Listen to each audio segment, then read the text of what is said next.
అవి దట్టమైన అడవులు, పులులు, చిరుతలు, ఎలుగుబంట్లు, జింకలు వంటి ఎన్నో వన్యప్రాణులకు ఆవాసం కల్పిస్తున్నాయి ఆ అడవులు. మధ్యలో మహా దివ్యక్షేత్రం, అక్కడక్కడ చిన్న చిన్న గ్రామాలు కూడా. ఈ దివ్యక్షేత్రం సహా సమీప గ్రామాలు రహదారిపై ఈ వన్యప్రాణుల సంచారం ఎక్కువ కావడంతో అటు భక్తులు ఇటు ఆయా గ్రామాల ప్రజలు ఆందోళన చెందుతున్నారు. Watch the story. నంద్యాల జిల్లాలో నెలకొన్న దివ్యక్షేత్రం శ్రీశైలం. నిత్యం వేలాది మంది భక్తులు శ్రీశైలంను సందర్శిస్తుంటారు. నల్లమల అడవి మధ్యలో దేవస్థానం ఉండడంతో ఆలయ పరిసరాలు సహా సమీప గ్రామాల పరిధిలో చిరుతలు, పులులు, ఎలుగుబంట్ల సంచారం పెరిగింది.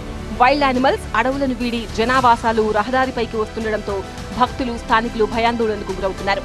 నల్లమలలో పెరుగుతున్న వైల్డ్ యానిమల్స్ నుంచి రక్షించడానికి రహదారికి ఇరువైపులా గ్రామాల పొలిమేరల్లో ఫెన్సింగ్ వంటివి ఏర్పాటు చేయాలని స్థానికులు కోరుతున్నారు. ఫారెస్ట్ ఉన్నతాధికారులకు, రాష్ట్ర కేంద్ర ప్రభుత్వాలకు, నియోజకవర్గ ఎమ్మెల్యే, కలెక్టర్ గారికి మా యొక్క విజ్ఞప్తి ఏంటంటే, ఈ నల్లమల్ల అడవుల్లో శ్రీశైలం, సుడిపెంట, లింగాలగట్టుకు అధిక శాతం చిరుతపులుల సంచారం ఎక్కువవుతుంది. ప్రజలు భయభ్రాంతులకు గురవుతున్నారు. అయితే చుట్టుపక్క కంచె ఏర్పాటు చేసి ప్రజలకు భద్రత కల్పించాల్సిన బాధ్యత అధికారులపై ఉన్నది. అదేవిధంగా మరి చాలామంది, వేలాది మంది యాత్రికులు శ్రీశైల పుణ్యక్షేత్రానికి క్రౌడింగ్ పెరుగుతున్నది. యాత్రికులు గాన నైట్ పూట మరి తిరగాలంటే భయపడుతున్నారు. వాళ్ళని దృష్టి పెట్టుకొని మరి ప్రజలకు భద్రత కల్పించాల్సిన బాధ్యత మరి కేంద్ర రాష్ట్ర ప్రభుత్వాలపై, జిల్లా కలెక్టర్, ఎమ్మెల్యే, మరి ఫారెస్ట్ అధికారులపై ఉందని చెప్పేసి మేము స్థానికంగా వారిని కోరుతున్నాం. అయితే మేము ఒకటే అధికారులకు, ప్రభుత్వాలకు విన్నవించుకునేదంటే, చుట్టూ ప్రహరీలాగా ఏదైతే నాగార్జున సాగర్ ఏరియాలో ఒక పెద్ద జాలి కట్టారు, అట్లనే మొత్తం చుట్టూ కంచె ఏర్పాటు చేయాలి. శ్రీశైలంకు సున్నిపెంట మీదుగా వెళ్లాలంటే 10 కిలోమీటర్ల అడవి మార్గం గుండా వెళ్లాలి. ఉదయం, సాయంత్రం పూట వెళ్లేటప్పుడు చిరుత పులులు, జింకలు, అడవి పందులు, ఎలుగుబంట్లు, వైల్డ్ డాగ్స్ రోడ్లపైకి వస్తుండటంతో వాహనదారులు భయపడుతున్నారు.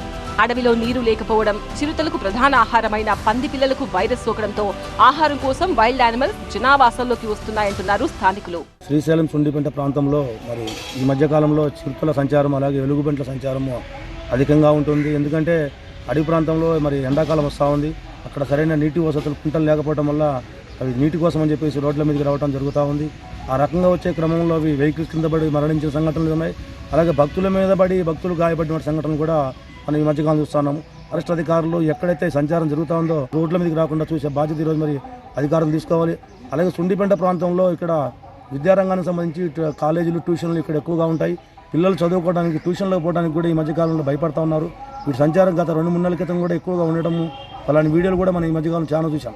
ఇళ్లలోకి రావటము, అలాగే రోడ్ల మీద తిరగడం, దానివల్ల పిల్లలు కూడా ఇబ్బంది పడుతూ ఉన్నారు. అధికారులు ఖచ్చితంగా ఏ ప్రాంతాల్లో ఉన్నాయో అక్కడ మెస్సులు వేసి పెట్రోలింగ్ కూడా నిర్వహిస్తే బాగుంటుందని చెప్పేసి మేము అడుగుతా ఉన్నాము. శ్రీశైలం ఆలయం మొత్తం నల్లమల ఫారెస్ట్ లో ఉంది. చిరుతలు, ఎలుగుబంట్లు ఫారెస్ట్ లో ఉండకుండా మరెక్కడ ఉంటాయంటున్నారు అధికారులు. అవి ఉన్న చోటికే మనం వెళ్తున్నాం కాబట్టి మనమే జాగ్రత్తగా ఉండాలి అని చెప్తున్నారు. చిరుత పులులను పట్టుకోవడానికి chief wild life warden permission తీసుకోవాలంటున్నారు అధికారులు.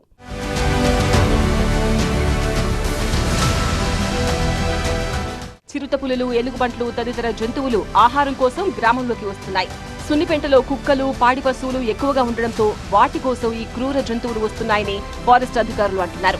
అడవి నుంచి క్రూర జంతువులు గ్రామంలోకి రాకుండా నియంత్రించడానికి రాత్రిళ్లు అటవీ శాఖ సిబ్బంది గస్తీ నిర్వహిస్తున్నారు.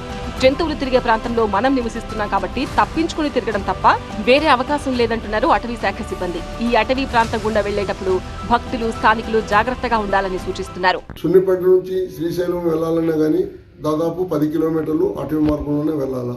ఈ అటవీ మార్గంలో వెళ్ళేటప్పుడు ఉదయం పూట కానీ, లేట్ నైట్ కానీ మనము ఈ చిరుత పులులు కావచ్చు, ఎలుగుబంట్లు కావచ్చు, మరి జింకలు, వైల్డ్ డాగ్స్, వైల్డ్ పందులు కావచ్చు, ఇవన్నీ కూడా జనావాసాల్లోకి రావడానికి మేము ఉద్దేశం ఏమంటే, ఇక్కడ మనకు తక్కువ ప్రదేశము, మరి చుట్టూ అడవులు ఉండడం వల్ల, తర్వాత ఈ వైల్డ్ పిగ్స్, తర్వాత ఈ కుక్కలు, మన స్టే డాగ్స్, వీటి వల్ల ఎక్కువగా ఇవి ఉండడం వల్ల వీటికి అవి ఆహారాన్ని ఈజీగా, అంటే ఈజీ ప్రే కోసం అవి ఇళ్ల మీద కావచ్చు, మరి తర్వాత కాలనీ వాసంలో కావచ్చు, తర్వాత శ్రీశైలం చుట్టుపక్కల కూడా ఎక్కడైతే ఈ స్టే డాగ్స్, ఈ పందులు ఇవన్నీ కూడా ఎక్కువగా తిరుగుతూ ఉన్నాయో వాటి ఆహారం కోసం ఇవి ఈజీ ప్రే, అంటే ఈజీగా కష్టపడకుండా వాటి యొక్క ఆహారాన్ని సంపాదించుకోవడం అనేది వాటి యొక్క మెయిన్ ఉద్దేశం.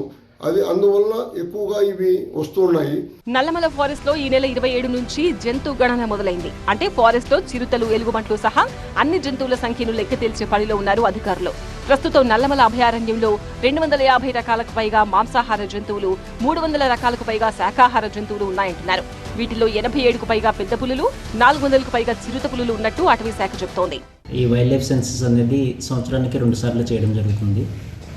సమ్మర్లో ఒకసారి, వింటర్లో ఒకసారి చేయడం జరుగుతుంది.